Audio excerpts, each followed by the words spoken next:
और सीधे आपको लिए चलते हैं संसद, जहां पर प्रियंका गांधी इस वक्त संबोधित कर रही हैं। उसका संघर्ष, उसका साहस, उसकी नैतिकता, उसका जो बल था कि ब्रिटिश साम्राज्य उसके सामने झुका।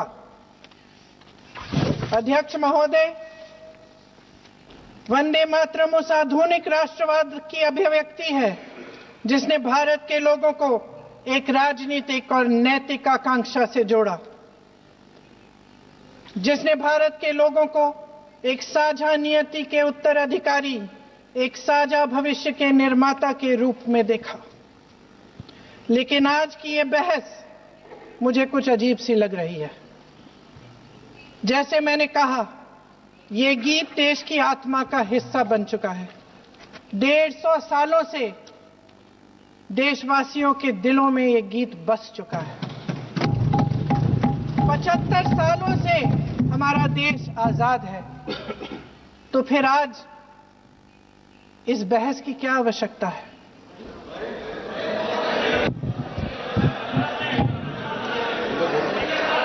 हमारा यहां मकसद क्या है? जनता से हमें दिया गया दायित्व, जनता का विश्वास, उनके प्रति हमारी जिम्मेदारी, हम किस तरह से इसका इस्तेमाल कर रहे हैं, हमें ये सोचना चाहिए। क्योंकि अब इस मोड़ पर हम इस सदन में अपने राष्ट्रगीत पर भी बहस करेंगे। आपने बहस मांगी है, आपने बहस मांगी है। आप तो इलेक्टोरल रिफॉर्म्स की बहस नहीं मांग रहे थे कि जब तक हम इस पर बहस नहीं करेंगे तब तक उस पर बहस नहीं होगी। इसकी वजह क्या है? इसकी वजह क्या है? हम आज यहाँ ये बहस क्यों कर रहे हैं? हमारा राष्ट्रगीत है, इस पर क्या बहस हो सकती है? हम ये बहस यहाँ आज 2 वजहों से कर रहे हैं।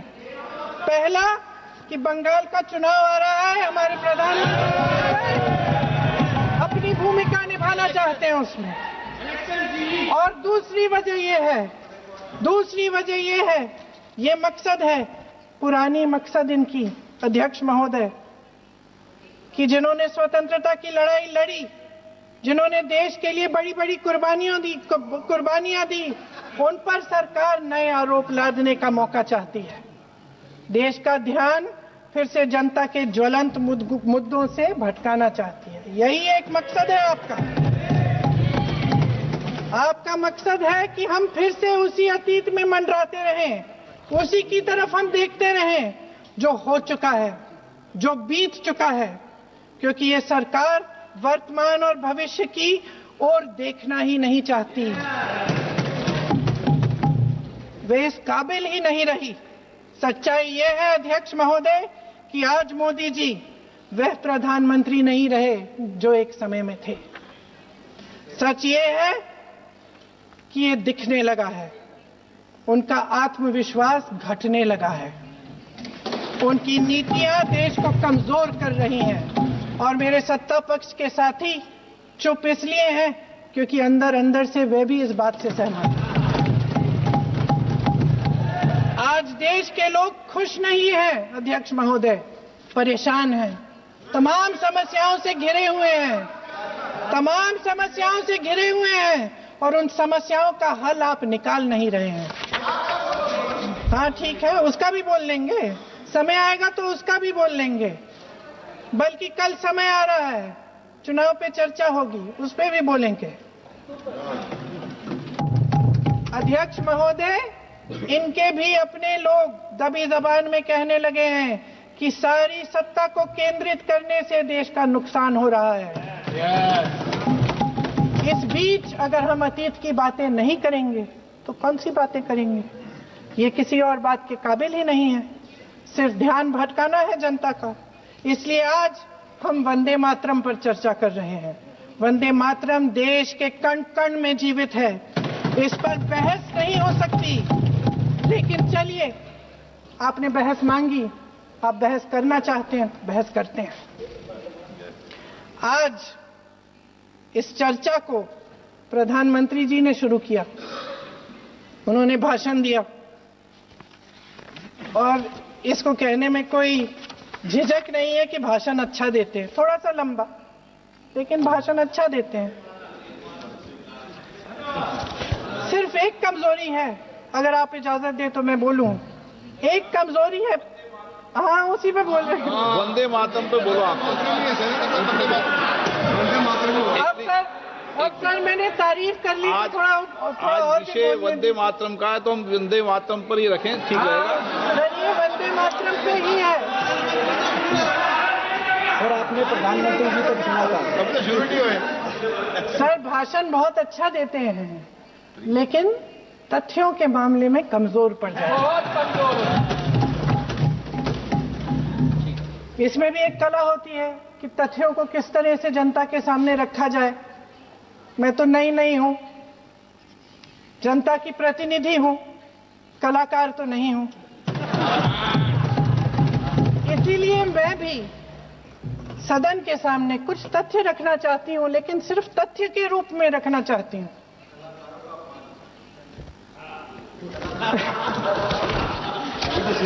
मैं उदाहरण दूं, उदाहरण दे देती हूं। सर मांग रहे हैं सर वंदे मातरम के बारे में, वंदे मातरम की जो सालगिरह पे आपने एक बड़ा कार्यक्रम आयोजित किया था, उसमें प्रधानमंत्री जी ने भाषण दिया।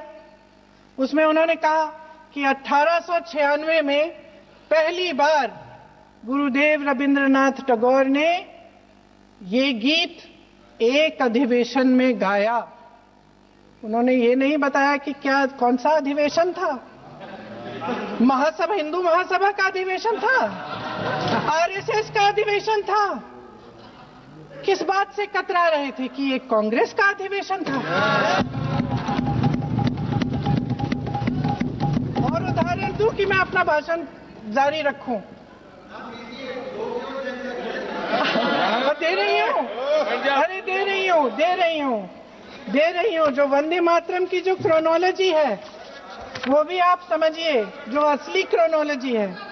1875 में महाकवि बंकिम चंद्र चट्टोपाध्याय ने इस गीत के पहले दो अंतरे लिखे, जो आज हमारे राष्ट्रगीत घोषित हुए हैं, मतलब जो घोषित हुए थे और जिसको हम आज अपना राष्ट्रगीत कहलाते हैं। ये पहले दो अंतरे लिखे 1882 में। 7 साल बाद उनका एक उपन्यास प्रकाशित हुआ, आनंद मठ। उस उपन्यास में यही कविता उन्होंने प्रकाशित की, लेकिन इसमें 4 अंतरे जोड़ दिए। 1896 में कांग्रेस के अधिवेशन में गुरुदेव रविंद्रनाथ टैगोर ने पहली बार ये गीत गाया। 1905 में बंगाल के विभाजन के खिलाफ आंदोलन के समय वंदे मातरम जनता की एकता की गुहार बनकर गली गली से उठा। गुरुदेव रविंद्रनाथ टैगोर जैसे महान स्वतंत्रता सेनानी इस गीत को खुद गाते हुए बंगाल की सड़कों पर उतरे। विद्यार्थियों से लेकर किसानों तक, व्यापारियों से लेकर वकीलों तक, हर कोई ये गीत गाने लगा। इस गीत की शक्ति को समझिए। ब्रिटिश साम्राज्य इसको सुनकर कांपता था और हमारे देशवासी इसको सुनकर वे मन बनाते थे, वे हिम्मत बनाते थे कि इस भयंकर साम्राज्य के खिलाफ सत्य और अहिंसा के नैतिक हथियारों को लेकर शहीद होने की तैयारी करते थे। ये गीत मातृभूमि के लिए मर मिटने की भावना को जगाता है। इस गीत की शक्ति ये है, इस गीत का हमारे देश से जुड़ाव ये है। लेकिन 1930 के दशक में हमारे देश में जब सांप्रदायिक राजनीति उभरी, तब ये गीत विवादित होने लगा। 1937 में, अब ये मैं दूसरा उदाहरण देने वाली हूं, क्योंकि प्रधानमंत्री जी ने अपने भाषण में इसका उल्लेख किया और गलत किया, इसीलिए मैं इसके जो सच्चे जो तथ्य हैं वो आपके सामने रख रही हूं। 1937 में नेताजी सुभाष चंद्र बोस कांग्रेस का अधिवेशन कलकत्ता में होने जा रहा था, उसका आयोजन कर रहे थे। तो जो मोदी जी ने पत्र सुनाया सदन में 20 अक्टूबर का और कहा कि जवाहरलाल नेहरू जी ने नेताजी को ये चिट्ठी लिखी और ये कहा कि इस पर चर्चा होनी चाहिए, उससे पहले 3 दिन पहले नेताजी सुभाष चंद्र बोस ने पंडित जवाहरलाल नेहरू को एक चिट्ठी लिखी थी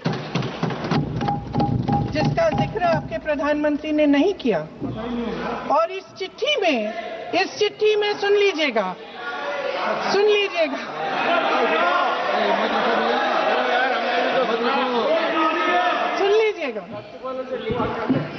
आप नेताजी के लफ्ज नहीं सुनना चाहते? बंगाल का चुनाव आ रहा है।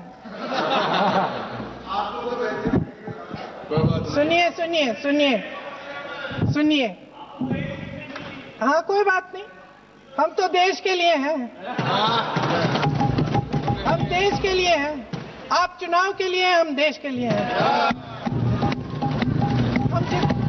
हम जितने भी चुनाव हारे, हम यहाँ बैठे रहेंगे और आपसे लड़ते रहेंगे और आपकी विचारधारा से लड़ते रहेंगे।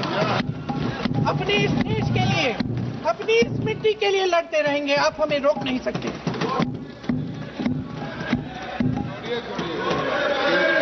सुन लीजिए सुभाष चंद्र बोस जी ने क्या कहा। सुन लीजिए।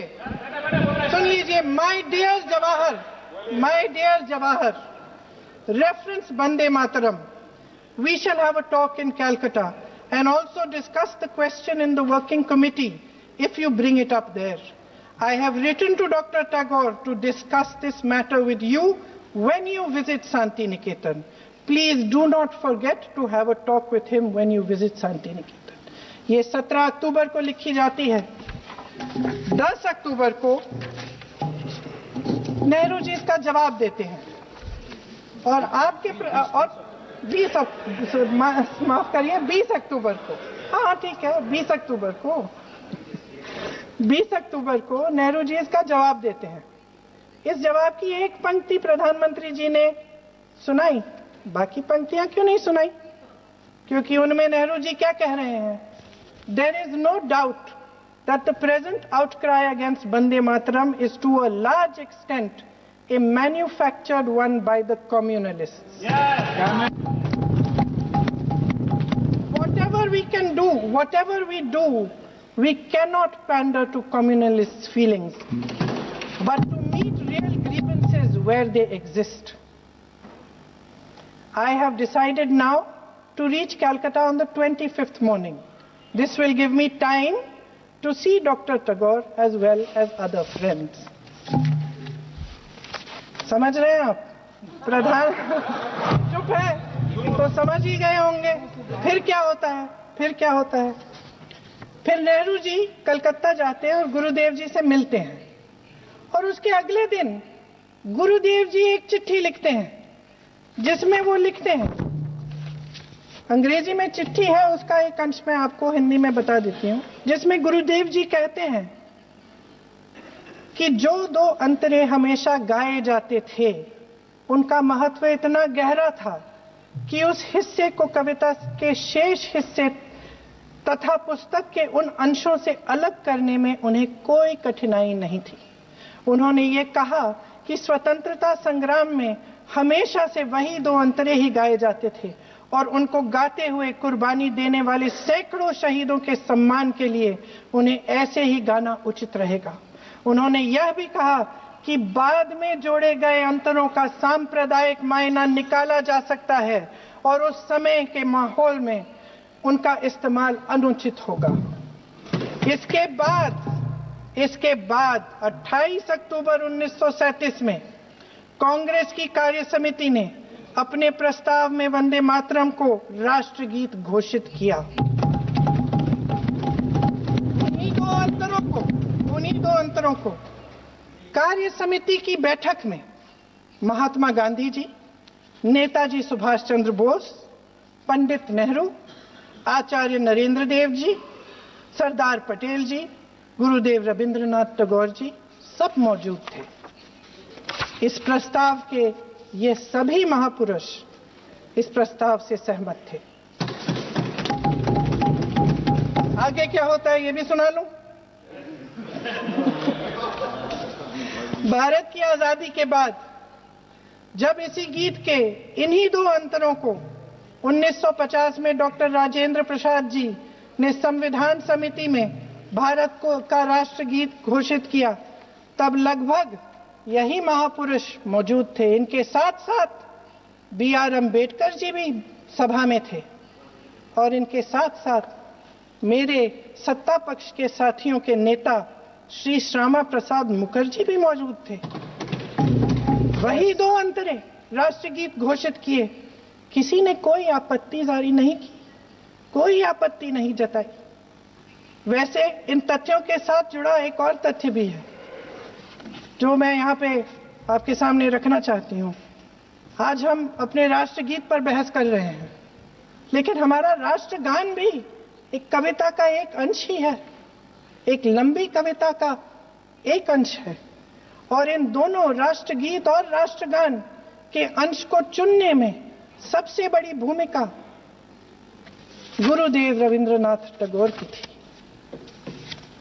वंदे मातरम के स्वरूप पर सवाल उठाना, जिसे संविधान सभा ने स्वीकार किया, न सिर्फ उन महापुरुषों का अपमान करना है जिन्होंने अपने महान विवेक से ये निर्णय लिया, मगर एक संविधान विरोधी मंशा को भी उजागर करता है।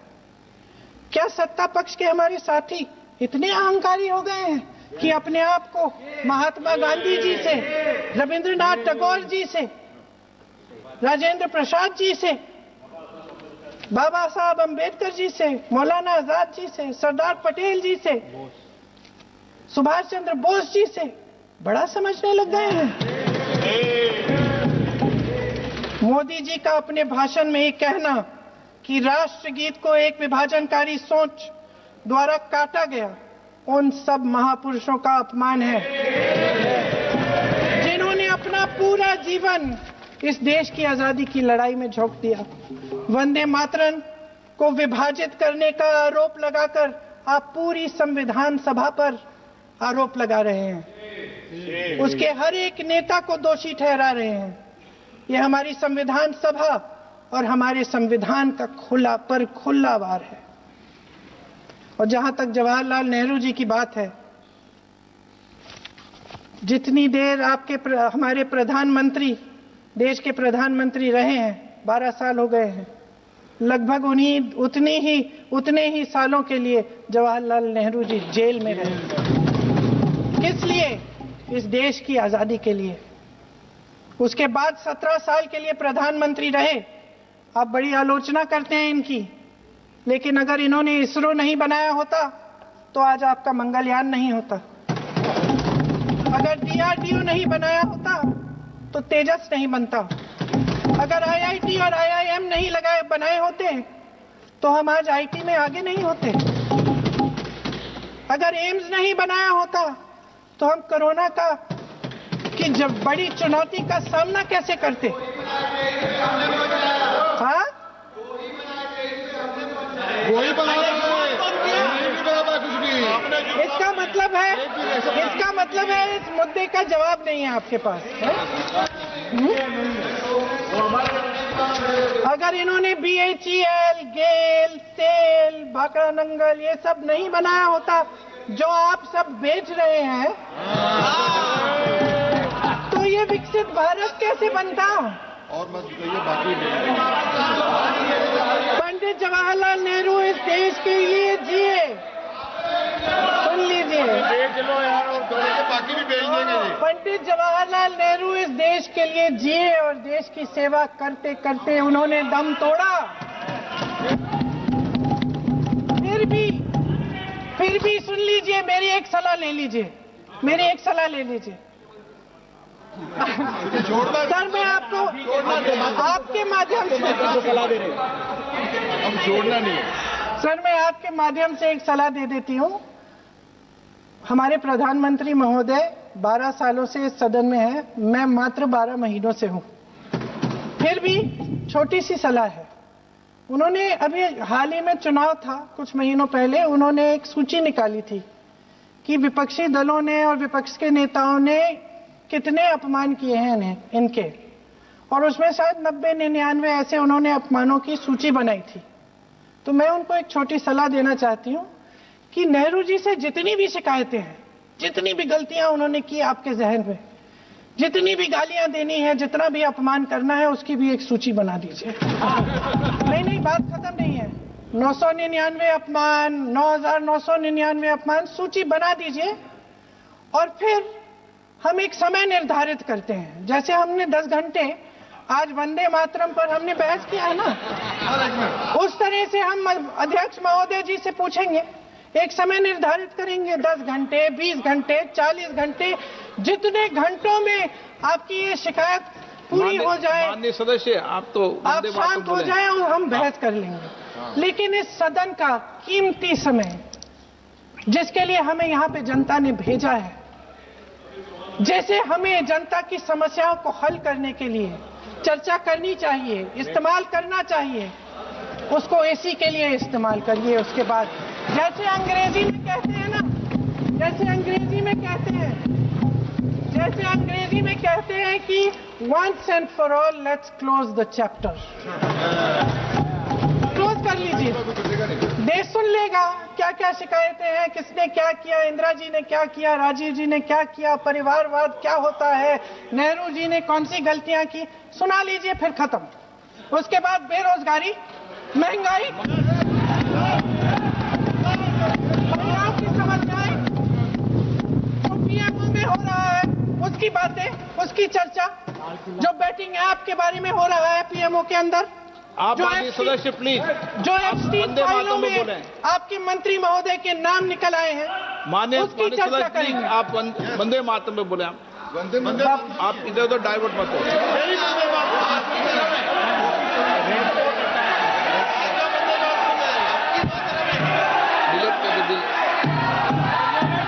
क्या हो गया? आप 1 मिनट, हाँ कर दो।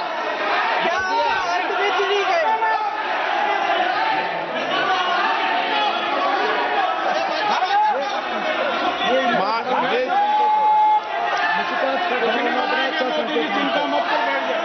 बहुत बढ़िया। माननीय सदस्य 1 मिनट, माननीय सदस्य आप वंदे मातरम पर सार्थक चर्चा करें।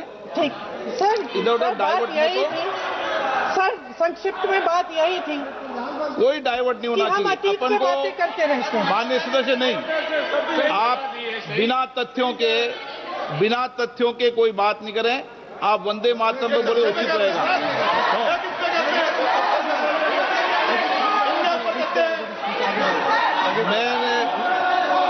प्लीज अध्यक्ष महोदय, मैं आपकी बात मानती हूं, लेकिन बिना तथ्य के बहुत सालों के लिए ये हम पर आरोप डाल रहे हैं।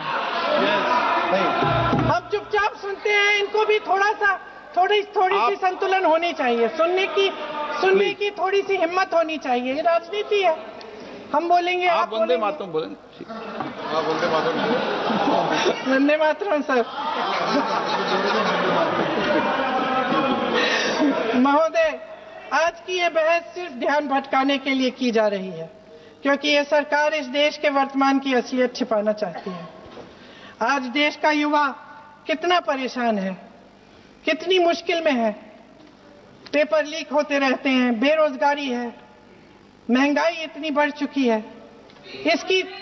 इसकी चर्चा हम सदन में क्यों नहीं कर रहे हैं? आरक्षण के साथ जो हो रहा खिलवाड़ है, उसकी चर्चा हम यहाँ क्यों नहीं कर रहे हैं? महिलाओं की बात होगी, बड़े बड़े ऐलान होंगे, मगर उनकी परिस्थितियों को सुधारने के लिए कोई ठोस कदम यहाँ क्यों नहीं उठाया जा रहा है? इन्हीं दरवाजों के बाहर खड़े होकर पत्रकार तरह आपने कहा कि आरोप मत लगाइए बगैर तथ्य के, तो मैं बोलूं कि नहीं बोलूं? नहीं, बिल्कुल नहीं। नो, आप उधर की बात मत बोलो। आप जल्दी से सदन में जो कुछ भी बोले वो तथ्यों से बोले। आपको हर चीज ऑथेंटिक करनी पड़ेगी, इसलिए आप तथ्यों से बोले। अच्छा सर, बड़े बड़े शहरों में प्रदूषण है, लेकिन हम इस सदन में बैठकर सिर्फ छोटी छोटी बातें करेंगे। जी, जो अतीत की बातें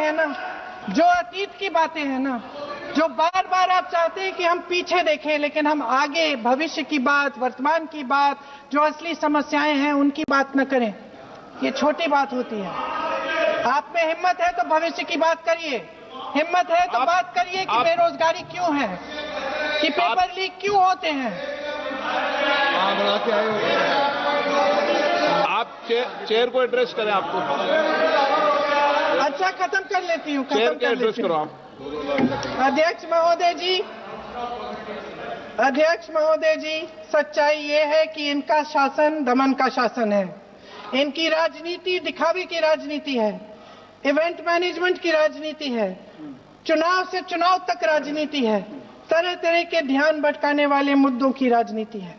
वंदे मातरम इस देश की उन्हीं उम्मीदों की गुहार है जिन्हें आपका शासन हर रोज ठुकरा रहा है। आज भी सरहद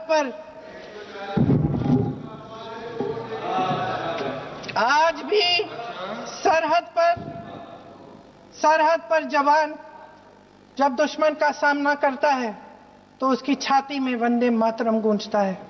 आज भी जब हमारा खिलाड़ी अंतर्राष्ट्रीय खेलों में जाता है तो उसके दिल की धड़कन में वंदे मातरम होता है। आज भी इस देश के करोड़ों देशवासी जब अपने राष्ट्र ध्वज को फहराते हुए देखते हैं तो उनकी जबान पर वंदे मातरम, वंदे मातरम, वंदे मातरम आता है। कांग्रेस के हर एक अधिवेशन में 1905 से लेकर आज तक सामूहिक तौर पर वंदे मातरम गाया जाता है। आपके अधिवेशनों में गाया जाता है कि नहीं, ये बताइए। अपने देश की आत्मा के इस महामंत्र को विवादित करके आप एक बहुत बड़ा पाप कर रहे हैं। इस पाप में कांग्रेस पार्टी शामिल नहीं होगी।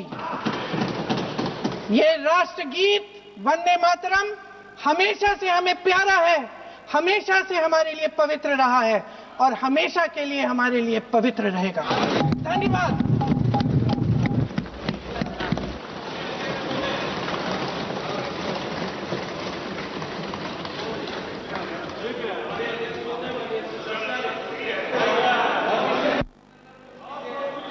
माननीय अध्यक्ष महोदय, माननीय सदस्य ने अपना वक्तव्य देते हुए अभी ये कहा कि वंदे मातरम जब महान कवि बंकिमदास चटर्जी जी ने लिखा था तब उन्होंने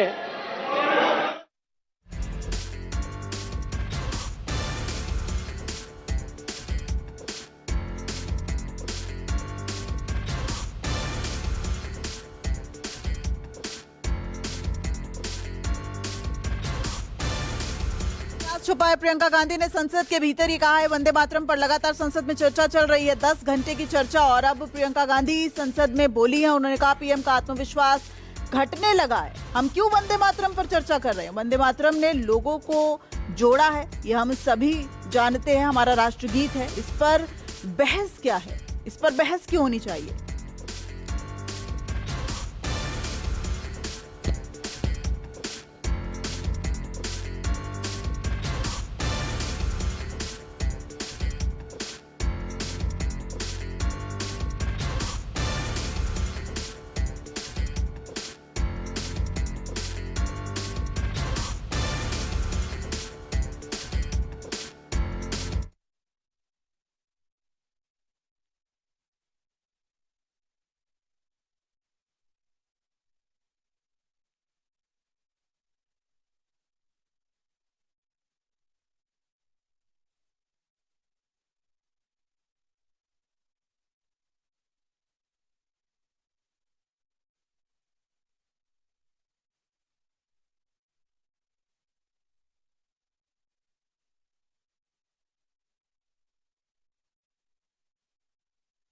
वंदे मातरम उस आधुनिक राष्ट्रवाद की अभिव्यक्ति है जिसने भारत के लोगों को एक राजनीतिक और नैतिक आकांक्षा से जोड़ा। जिसने भारत के लोगों को एक साझा नियति के उत्तराधिकारी, एक साझा भविष्य के निर्माता के रूप में देखा। लेकिन आज की ये बहस मुझे कुछ अजीब सी लग रही है। जैसे मैंने कहा, ये गीत देश की आत्मा का हिस्सा बन चुका है। 150 सालों से देशवासियों के दिलों में ये गीत बस चुका है। 75 सालों से हम वंदे मातरम का नाम लेते हैं तो हमें उस पूरे इतिहास की याद आती है जो स्वतंत्रता संग्राम का इतिहास था, उसकी पीड़ा, उसका संघर्ष, उसका साहस, उसकी नैतिकता